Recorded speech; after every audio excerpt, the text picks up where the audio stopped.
É comum que muito conteúdo da internet passe despercebido pela maioria das pessoas, simplesmente porque existem coisas demais sendo postadas a todo momento, fazendo com que seja impossível se relacionar com todas as mídias de maneira lógica.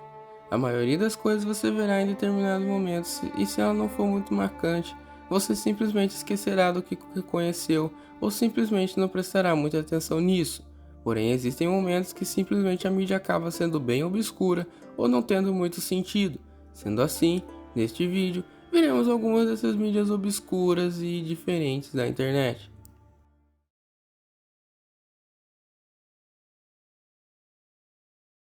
Os Beatles são uma das bandas mais famosas e que mais teorias possuem sobre sua carreira. O Quarteto de Liverpool é cercado de mistérios e observações que fãs fazem, e ao longo do tempo muitas dessas teorias passaram como verdade para quem não acompanha o cenário tanto assim, sendo um desses conceitos que foram atribuídos à banda músicas secretas e não reveladas que foram produzidas enquanto o grupo ainda estava junto, mas que não vieram ao conhecimento do público por motivos diversos, sendo a mais famosa delas a tal It's Okay to Leave a Dog in a Hot Car, que se traduz mais ou menos como está tudo bem deixar um cão preso em um carro quente.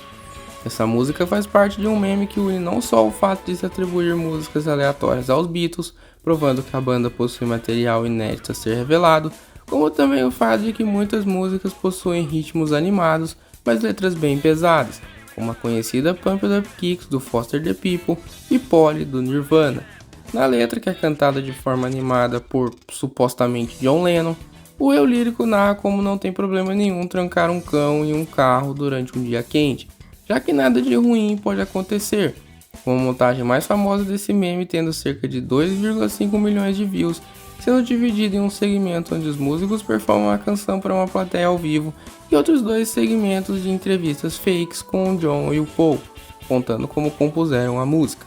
Outras produções ainda foram além e completaram a tal letra com exemplos de violência e atos de crueldade. Mas acredito que a essa altura todo mundo já entendeu que se trata de um meme e que não, os Beatles nunca cantaram sobre trancar cães em carros durante dias quentes. It's okay to leave your dog in a hot car. It's okay to leave your dog.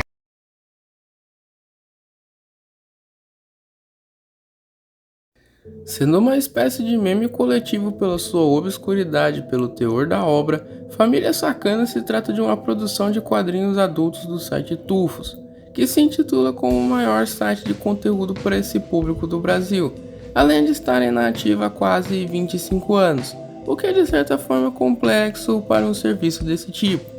Falando sobre a produção em si, os quadrinhos da família se valem obviamente de diversos fetiches que, pelo nome da obra, você já deve ter sacado, chamando a atenção pela quantidade de obras que já foram produzidas sobre o selo. E sim, cada seção possui mais de 50 histórias completas.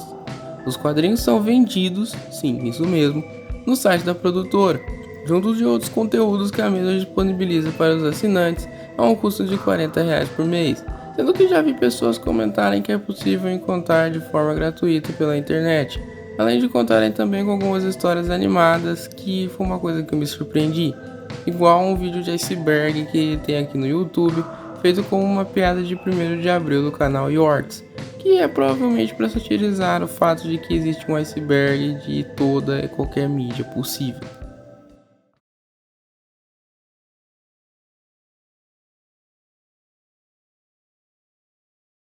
A era dos jogos em Flash fez com certeza muita gente feliz, mesmo que muitos desses títulos tivessem ideias questionáveis e as produções não fossem tão interessantes. Mas numa época em que você não tem muita massa cinzenta e sua máquina é pior que um positivo antigo, qualquer coisa serve para passar o tempo.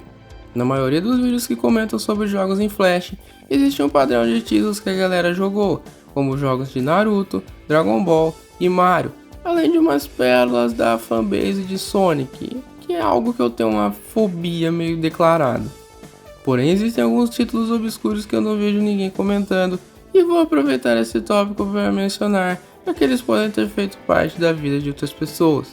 Começando com o Divine Intervention, que é um jogo em que todos que eu vejo falando sobre mencionam o quão difícil ele era. Se tratando de um rail shooter em 2D, onde você controla um reverendo que precisa lutar contra demônios em um apocalipse.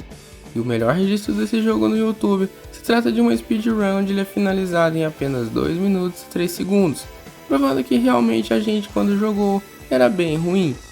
O segundo título se trata do famoso Pico School, lançado pela Newgrounds e que era basicamente uma sátira daquela parada que rolou na escola em Columbine no ano de 99. Nesse jogo, Pico precisa lidar com alguns alunos que se revoltaram e saíram por aí atentando contra a vida de outros estudantes, sendo que o título foi muito reconhecido por ser um dos primeiros jogos em Flash que contava com uma certa complexidade, tendo um sistema de caminhos e a possibilidade de você visitar áreas extras, combate mais avançado e resolução de pequenos enigmas. E inclusive você talvez reconheça o personagem Pico de sua aparição no jogo Friday Night Funkin'.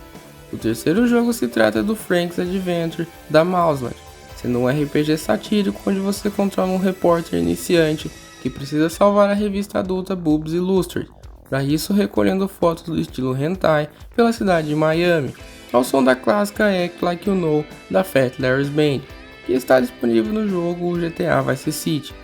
Frank's Adventure chama a atenção pela complexidade, se tratando de um jogo em Flash obviamente, e pela pura zoeira que ele tem em relação a tudo, já que o humano do Digimon e do Cowboy Bebop são personagens aqui, negociando aquele pó branco que você utiliza para trocar por algumas fotos, se você entende o que eu quero dizer.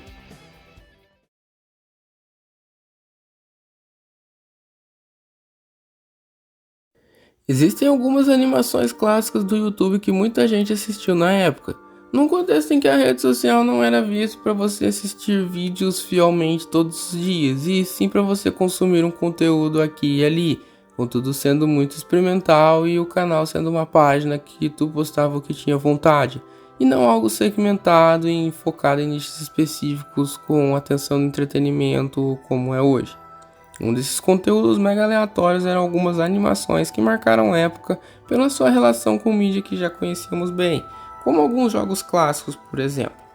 A mais aleatória na minha visão e também na minha memória é uma animação onde a Peach canta a música The Sweet Escape, da cantora Gwen Stefani. A animação tem por volta de 4 minutos e 30 segundos e se trata de uma espécie de recriação do clipe original, que traz a Gwen numa prisão de ouro, sendo que nessa versão do Mario são utilizados assets do jogo Super Mario World. E se você entrar nos comentários, tem bastante gente que menciona como essa animação fez parte da infância deles. A segunda que também me chama bastante atenção é a Mortal Kombat Funny Fatalities, que é uma série de fatalities que dão errado por diversas maneiras, utilizando assets do Mortal Kombat 3, além de participações de personagens da SNK, da Capcom e da fodendo WWE. Sério, tem o Dr. Clown e o Shawn Michaels nessa animação. O vídeo foi postado no ano de 2009 e consegue ser o único exemplo que eu conheço onde a imagem se sustentou, né? O vídeo não é tão feio, mas o áudio não. É muito estourado e de baixíssima qualidade, você não consegue ouvir nada às vezes. Por fim, temos a clássica Wild Michael Jackson Appears, que brinca com o fato do treinador enfrentar o Michael Jackson como se ele fosse um Pokémon selvagem, utilizando de assets do jogo Pokémon Emerald e o sprite do Michael do jogo Moonwalker. A animação foi postada em 2008 e, segundo a descrição, se trata de uma homenagem do criador ao falecido cantor, que nos deixou no mesmo ano. Mas nada se compara ao impressionante fato de que, de acordo com o criador, ele fez tudo isso no Movie Maker.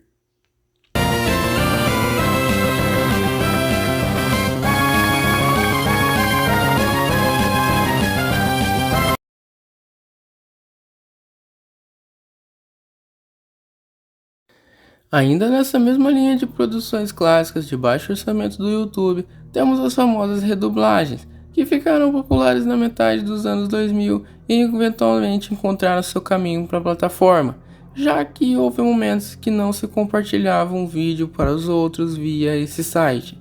A mais famosa para o nosso público se trata da lendária Chaves Maconheiro, que é um trecho do episódio A Insônia do Seu Madruga, que foi redublado de forma cômica para colocar como se o velho Madroga tivesse ingerido aquela ervinha, além de outras piadas como os garotos quererem entrar pro tráfico e a clássica tiração de sarro com os Girafales, sendo que dá para considerar essa redublagem como o pai dos pups, episódios secretos e outras mídias de humor que fizeram com o programa do Menino do Barril.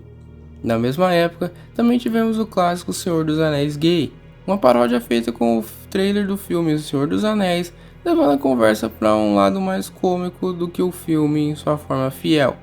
embora não dê para escapar da piadinha do Brokeback Mountain do mesmo jeito. A produção tem fodendo 8 minutos de redublagem, criando coisas que se você não viu na época, você não vai achar graça hoje. Mas se você tava lá, você provavelmente vai relembrar disso, como a frase "você não irá me comer". De forma mais recente, temos o vídeo feito no CSGO, que traz a dublagem ensinando como segurar qualquer tipo de equipamento da forma italiana. O meme Marcello, That's Not You Hold a Pistol, traz uma série de eventos de um soldado criticando o outro por não segurar a arma de maneira italiana, que é fazendo aquela mão em coxinha, marcante pelo inglês com sotaque e os clássicos estereótipos, tipo soltar um mamma mia pra tudo.